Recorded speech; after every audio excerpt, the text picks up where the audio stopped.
Hi, it's Dwyer. It is July 7th, 2025. Gamblersadvisory.com, a free site. Also, housing777.blogspot.com, a free site. Nothing I say in this video should be construed as investment advice. I want everyone watching this video to do their own due diligence. I'm not a CFA. I'm not purporting to be an expert. I'm just a neighbor who is sharing his thoughts on the real estate market. Remember, the opinion you should follow should be your own. Just consider this video to be a second opinion from a complete stranger online. Now, YouTube has supplanted traditional media. There was a time when, to get our news, we would turn on a television to watch CNN or MSNBC or Fox News, right? And we considered those stations to be offering advanced advice. They would have somebody on the show. The person would not have editorial control. The person would have a background in real estate, might be an academic from some university, and they would make a presentation offering certain views on the market. Right? There might even be a second guest on the show, and that second guest would take a contrary view, and the host would be moderating the differing views. We'll understand what's happened, and it's very profound. We've eliminated the moderator. Now on YouTube, you have real estate professionals themselves, people who own realty companies, brokers, real estate salespeople, people actually involved in the buying and selling of homes. They'll be in different parts of the country, right? Florida, the Midwest, Boston, San Francisco, Los Angeles. And they'll talk about their actual experience and what they're observing in real time, right? They have editorial control because the videos they're making directly. Also understand, we've gone from turning on a TV, looking at the host, let's say it's a Don Lemon on CNN from way back when, and you would say, I know Don Lemon, I trust Don Lemon, I'm going to listen to his presentation on real estate involving guests who have been vetted by the television station. Right? I need for folks to understand that now we're figuring out that there's turnover in traditional media. Right? The Don Lemon who you trusted might be replaced in a round of cost cutting at CNN. That's very different than the people on YouTube who have spent 10 years, 15 years, 20 years, 25 years building their real estate brokerage, who you understand aren't working for a media conglomerate, but actually started their company, have skin in the game, so to speak, and are talking from experience, are more exposed to the real estate market than a traditional media host. Now, I just watched some of these real estate shows. They're riveting. They're very informative. Let me give you my own shorthand. I'm going to give you 4 reasons why real estate's in big trouble, and folks, it's going to be in big trouble for years. Right? Let's talk about things here. Let me also make a point too.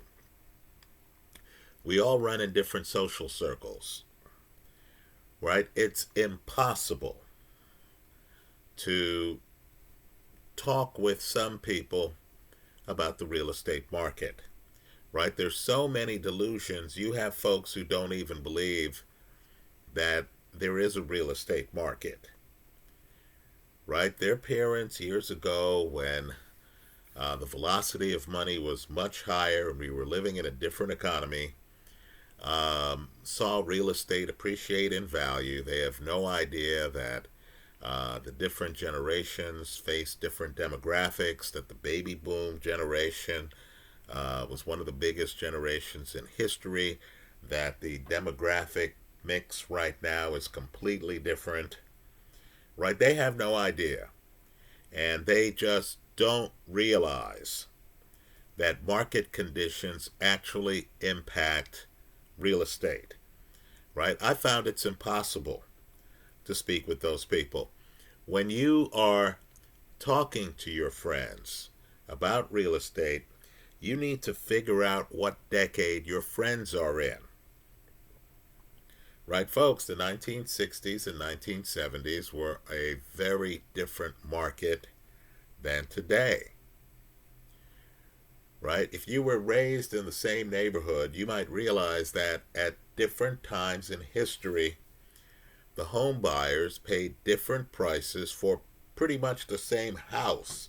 You know, if you're in a house that, let's say, is a tract home, and other homes have similar floor plans, you know, your friends who bought in the neighborhood 20 years ago, their parents may have paid a different multiple of their annual salary than the current market price. Right? My advice is to keep your eye on the ball, understand conversations with friends have limits. Right? You have to go by what you see. You can't rely on traditional folklore. So with that said, let's talk about some of the things that are hindering the real estate market and will continue to hinder the real estate market for some time. The first is the opportunity cost, right? If you're operating on a limited budget, if let's say you make a salary and you're paying a certain percentage of that salary on certain purchases, you need to recognize that right now there are more compelling investments than real estate. Right? Bitcoin over the last 10 years has vastly outperformed real estate. So just be aware of the fact that, you know, if you're on a limited budget, you might literally have a choice on what to do with your disposable income. Right? You understand, if you buy the house, you might not be able to afford groundbreaking technology that's happening today. Right? Not just Bitcoin or Ethereum, but also AI companies. Right, folks? You know, just understand, when you have groundbreaking technology and you have an opportunity to buy that groundbreaking technology, you know it's groundbreaking, and you don't make the move, you're leaving money on the table. You're leaving profits on the table by buying real estate, right? If your real estate appreciates in value, let's say by 4% a year, right? And understand that's above the historical average, right? Just understand you're leaving money on the table if you're not in Bitcoin, which on average is appreciating in value, let's say 30% a year, right? So the problem now is you have young people, and they understand Bitcoin's still in the early innings, right? As Tom Lee has pointed out, 95% of the people out there don't own Bitcoin.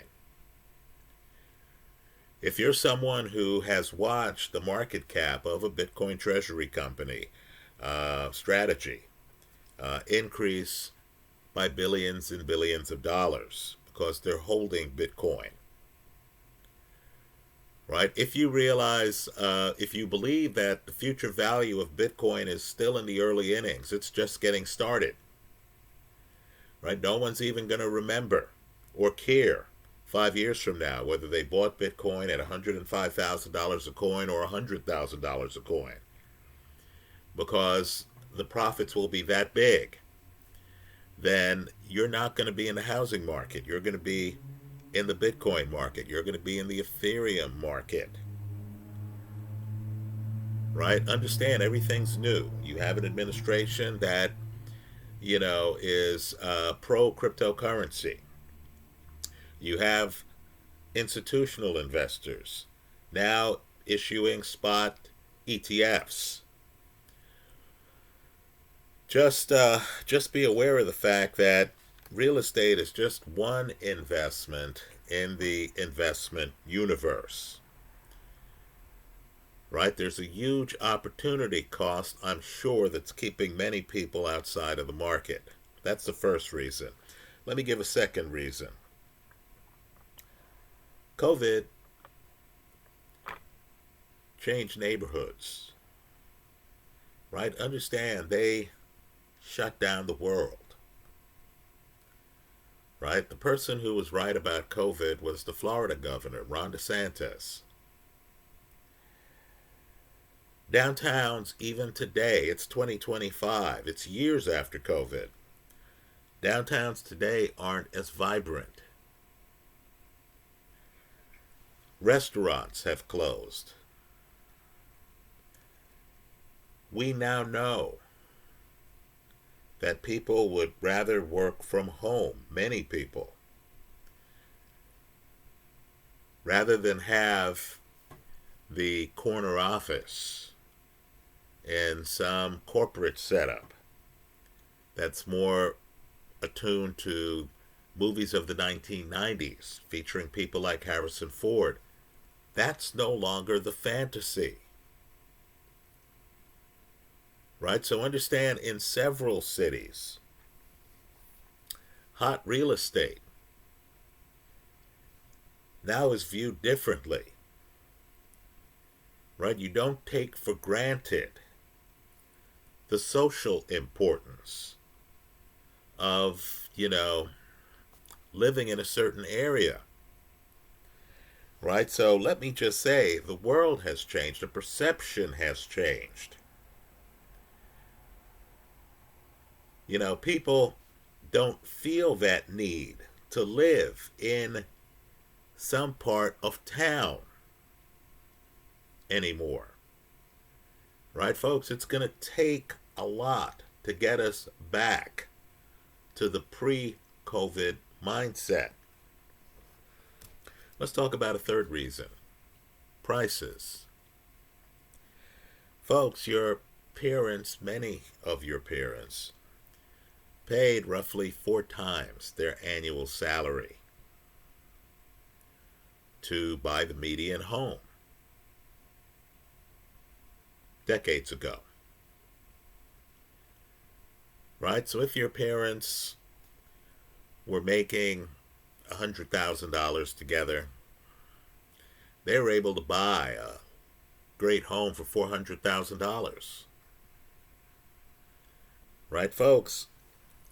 Let me just say, and we're doing an inflation adjustment in my comments.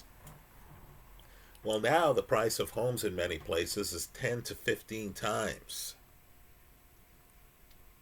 a family's annual income. So your family's making $100,000 and they're looking at homes in the area that are priced over $1 million, up to $1.5 million. Folks, that's the situation right now in Northern California. So the value proposition is completely different. Your ability to buy a house is very different, right? Your parents might not have bought the house they bought 2.5 decades ago if they were dealing with today's multiples. Not only that, as condo holders know in places like Florida, the costs of owning real estate have changed materially. Above and beyond the home price, you're dealing with insurance costs that have changed dramatically. You're dealing with HOA fees in many situations that have changed dramatically. Let's talk about interest rates. Let's talk about the current folklore. Right? People just assume that if interest rates go down, then that'll make housing more affordable. Are you sure that's what's going to happen? Because let me tell you something that's a bit jarring. The powers that be, the people in government, don't quite know what's going to happen. Right? As Thomas Sowell talks about, the road to hell is paved with good intentions. Now you have a lot of people with a favorable mortgage, right? Mortgage rates used to be lower than they are right now. That's another thing to consider. When your parents bought their home, not only was the price much lower in terms of their annual salary, but the interest rate at which they got the house might have been much lower than today. But understand the problem with today. Let's say interest rates drop. You have people right now who are holding on to their home because they got a great rate years ago. Are you sure those people aren't going to say, great, interest rates have dropped. Let me now sell my house. Let me move to a neighborhood where I want to live. I've been locked in this house because of the low interest rates. Now that the borrowing costs are dropped and I have no big interest rate advantage staying in this house, let me sell it. Let me downsize to a condo, or let me move to a different part of the country. Maybe now's the time for me to go to that retirement community that's caught my eye in Florida or other places. Folks, we don't know what happens if interest rates drop. There might be a tsunami of homes hitting the market. Don't assume that demand's going to be the same. Let me also point out, too, that the lender who's helping you get the mortgage, folks, the world's changed for them. They're looking at a lot of commercial real estate losses. You have a lot of unrealized losses in the real estate market. Right? So maybe before, maybe in the past, people would, work with you on the financing. You face hard times. The lender says, hey, it's okay. You've been good to us so far. We want you to stay in the house. We'll work with you. Are you sure they can afford to do that now? Real estate is a heavily leveraged market. Heavily leveraged. Right? So let's just say the prices have changed. The financing has changed. The risk for the future, volatility in the market has changed. Let's talk about a fourth and final reason for purposes of this video. We'll call it the rise of virtual worlds. Right now, let me just say there are many people with virtual backgrounds, like this background. I'll be at a business meeting and I'll see someone has blurred their background. Right? You don't know if they're in some room with expensive furniture or not. The culture has changed. Right? Folks aren't even trying to put on a show anymore. Right? They'll either have a blurred background or they'll have an obviously artificial background. Right? Gone are the days of people, sitting in their, home office, and you're looking at them, talking to them on Zoom, and they have the college diploma on the wall and everything looks official. Now you have many people with obviously virtual offices behind them. Right, folks? The value of the background has plunged, hasn't it? It's now acceptable to just be in a video with words like high risk behind you. Right? I don't have to show that I'm successful in meetings with even prospective clients. Right? There was a time where I needed that downtown address. I needed the prestigious address. Now, of course, prospective clients are okay with the idea that you work from home. In fact, they're weary of having, some professional work for them who has high overhead. Worse yet, of course, there has been the rise of virtual offices. I can have the downtown address. I can get mail delivered to that downtown address. I can have access to a boardroom. But now you have virtual offices, right, where I pay by the hour, not by the month. Right? HQ, Regis, others. Right? So let me just say, the need for real estate, actual real estate, commercial real estate, even residential real estate, has changed. If I'm younger, I could be in a dorm room, having a meeting, blur the background, no one's going to know I'm in the dorm room. Right? The demand for actual luxury real estate backgrounds in this world of increasing Microsoft Teams and Zoom meetings has diminished.